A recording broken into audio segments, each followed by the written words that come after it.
We covered this, I think last week or maybe the week before. At the time, the way the article was worded, we thought this, or at least I thought this was like already had happened, but apparently it was like pending.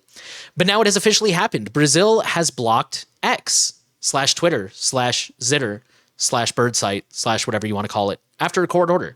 So on Friday, they said that they were proceeding to suspend access to the social network in the country in compliance with an order from a judge who has been locked in a months-long feud with the billionaire investor. That is Elon Musk. So this is the part that is particularly of interest to us in terms of like privacy and security. To effectively close X in Brazil, telecommunications companies will need to stop carrying the network's traffic while also preventing users of the site from dodging it by concealing their locations with virtual private networks or VPNs.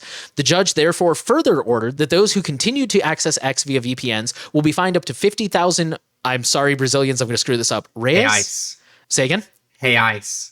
Hey, Ice. Oh, Henry schooling me for once. How the turns have tabled. That's the Portuguese. Hey, Ice. Okay. Hey, Ice. Okay. Look, I'm taking Spanish on Duolingo, not Portuguese. Anyways, 50,000 reais, which is about 9,000 US dollars per day, which is, damn, that's a lot of money. Sorry, I saw that number when I was copying and pasting earlier, but I didn't really take it in.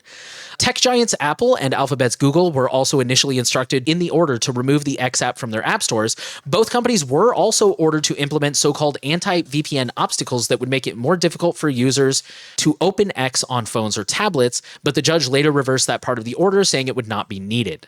A little bit to unpack here. The other thing that really stuck out to me with the story is how are they going to verify what people are visiting? Are they going to try and pressure VPNs to monitor users? Or maybe because a lot of VPN services come with their own DNS, are providers going to try to block list X in their DNS? Not really sure, but always be careful what VPNs you use, and especially more so now if you're in Brazil, I guess. I made a post on Mastodon today. Ties back into the Telegram stuff from earlier. I don't know what's with people who think that billionaires are the only way to get free speech. Don't understand it, but it's the same thing. Again, there's a lot of parallels actually between Telegram and Zitter. And this is another one.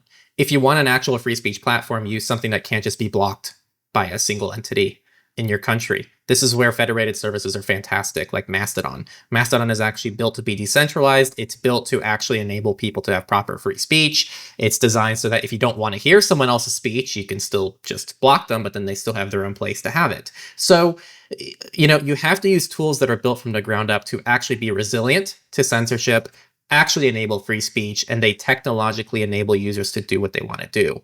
Whether or not you like Elon Musk, you shouldn't put all your faith in one person.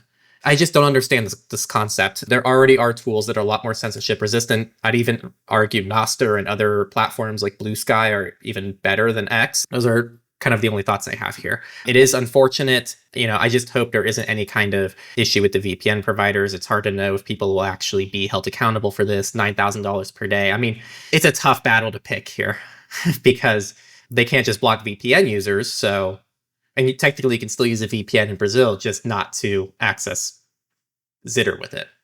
So it's a lot of stipulations. So my guess it's more of a fear tactic, and that's why the fine's so high.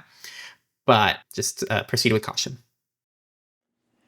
Thanks for watching this Surveillance Report clip. This is a clip from our Surveillance Report podcast where we break down the privacy and security news every single week to keep you as safe as possible. So if you want to check out the full podcast and get all the news, check that out down in the description or click one of the things here to check out the main channel.